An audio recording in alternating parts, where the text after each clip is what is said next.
Problem number 25, a star mark example, the last example of problem set given on page number 90. This is the given figure. In this figure it is given that segment AD is perpendicular to side BC, segment BE is perpendicular to AC, segment CF is perpendicular to side AB. In other words, the three segments are the altitudes to three sides of the triangle. They are intersecting each other at O, that means O is the orthocenter of the triangle. We have to prove that this orthocenter of the outer triangle is the in-center of triangle DEF. Okay? This point O is the in-center of triangle DEF. In other words, the problem says that the altitudes of the outer triangle, the orthocenter of the outer triangle is the in-center of the inner triangle.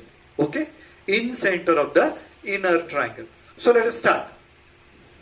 For which we did the construction, we have drawn segments DE, EF and DF. Now it is given that this angle is a right angle because this segment is perpendicular. This is also a right angle because this segment is perpendicular. So the measures of the two angles are 90 degrees. So if you add them, you will get total equal to 180 degrees. That means the opposite angles of quadrilateral ODBF. This is a quadrilateral ODBF.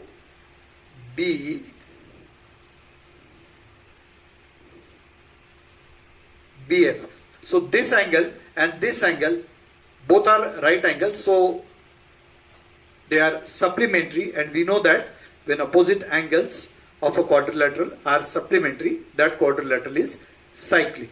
So we have written, therefore quadrilateral ODBF is cyclic. Okay? By the converse of cyclic quadrilateral theorem.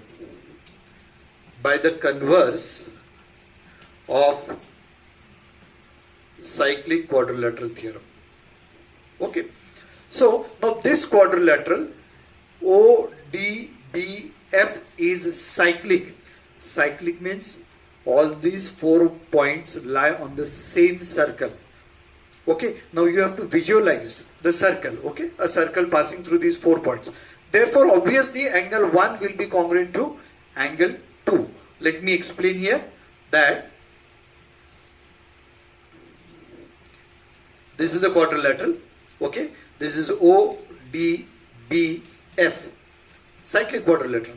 So, obviously, this angle and this angle, this angle and this angle, they will be congruent to each other because these are the angles inscribed in the same arc. So same thing we have done here. Angle 1 and 2 are congruent because these are the angles inscribed in the same arc. At the same time, when I have proven that quadrilateral ODBF is cyclic, exactly in the same manner, we can also prove that quadrilateral OECD is also cyclic. Same logic. As we have said that these two angles are supplementary, therefore this quadrilateral is cyclic. In the same manner, we can say that these two angles are supplementary, therefore this quadrilateral is also cyclic. So we don't have to write it again. Simply we have to mention similarly quadrilateral OECD is also cyclic. Now, in this quadrilateral ODBF, angle 1 and angle 2 are congruent. Angle 1 is congruent to angle 2 because these are the angles inscribed in the same arc. Angles inscribed in the same arc. Now, angle BFC is equal to BC is equal to 90 degrees. Okay. Angle BFC is equal to angle BEC is equal to 90 degrees, and therefore we have written quadrilateral BFEC is also cyclic. Quadrilateral BFEC is cyclic. Why did we write this? I have given a full-length explanation. There is a property. The property says that if you have a segment and on the same side of the segment there are 2 points, 2 distinct points, such that This segment is subtending congruent angles at those 2 points. किसी segment के एक ही side में दो ऐसे points है कि segment वहां पर उन दोनों पॉइंट्स पर कॉन्ग्रुएंट एंगल्स बना रही है, तो ये चारों पॉइंट्स कॉन्साइक्लिक हो जाते, एक ही सर्कल के ऊपर आ जाते. तो अगर ये चारों पॉइंट्स कॉन्साइक्लिक है, इसका मतलब there is a circle passing through this 4 points. And again we can say that angle 2 will be congruent to angle 3 because these two are the angles inscribed in the same arc of that circle which is invisible in the figure. There are many cyclic quadrilaterals in this figure.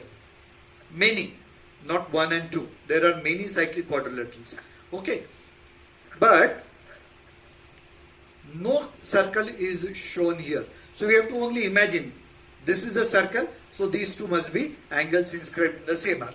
So there is a circle passing through these 4 points. Circle not drawn. And therefore angle 2 will be equal to angle 3. Again, angles inscribed in the same arc are congruent. Okay. So that is equation number 5. Now we are going to quadrilateral OECD. We have already written quadrilateral OECD is cyclic, proved in equation 3. In statement number 3, we have written that this quadrilateral is also cyclic.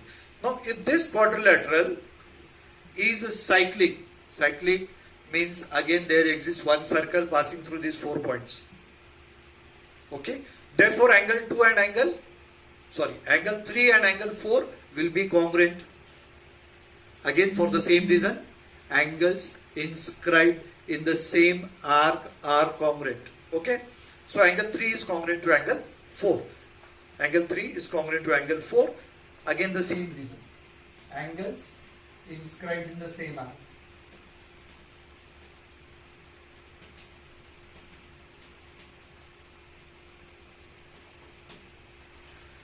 Now, this is statement number 6. Now let us observe statement number 4, 5 and 6. In equation number 4 we have written 1 is equal to 2.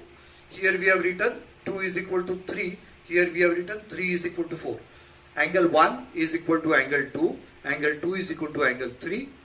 Okay. And angle 3 is equal to angle 4. That means angle 1 is equal to angle 4. Okay. 1 is equal to 2. 2 is equal to 3. 3 is equal to 4. Therefore, 1 is equal to 4 by transitivity. Observe this. Angle 1 is equal to angle 4. Angle 1 is equal to angle 4. So you reach to the conclusion that these two angles are congruent. That means segment DA is bisecting angle FDE. Segment DA bisects angle FDE. In other words, what did we prove? बाहर के triangle की जो altitude है वो inner triangle की angle bisector हो जाती है. बाहर के ट्रायंगल की ऑल्टीट्यूड इनर ट्रायंगल की एंगल बाइसेक्टर हो जाती है. So as we have done it for one altitude, exactly in the same manner we can prove that segment FC and segment EB, here we have written. Similarly we can prove that segment EB, ये segment और ये segment FC, they bisect these angles, angle FED and angle EFD. Here we have written FED and angle DFE. Okay. So we have proven it for one altitude, that altitude is the angle bisector. For the other two, we can prove similarly. There is no need to write the whole proof again. So we have written here that these two are also the angle bisectors of the inner triangle. That means the altitudes of the outer triangle are the angle bisectors of the inner triangle. And it is already given that they are intersecting at O. So we have written, okay, the three angle bisectors of triangle DEF meet at O. Here I have written angle bisector because we have already proven that these are the angle bisectors, and they are intersecting at O, and the point of intersection of the angle bisector is called as in-center. So point O is the in-center of triangle DEF, hence completes the proof. Okay? A tricky example. You cannot write proof without practice. So in my opinion, it is a very good example. Therefore, it is given as the last example. Last example means the difficulty level is at the peak. Okay? So we have reached to the conclusion that point O is the in-center of triangle DEF. With that, we have completed all star mark and very important problems of circle. Chapter circle is over. Remaining problems are very similar to the problems which we have solved. So those which are the problems which are unsolved, try to solve them using the knowledge of using the solutions of solved examples. In the next lecture, we will start with quadratic equations.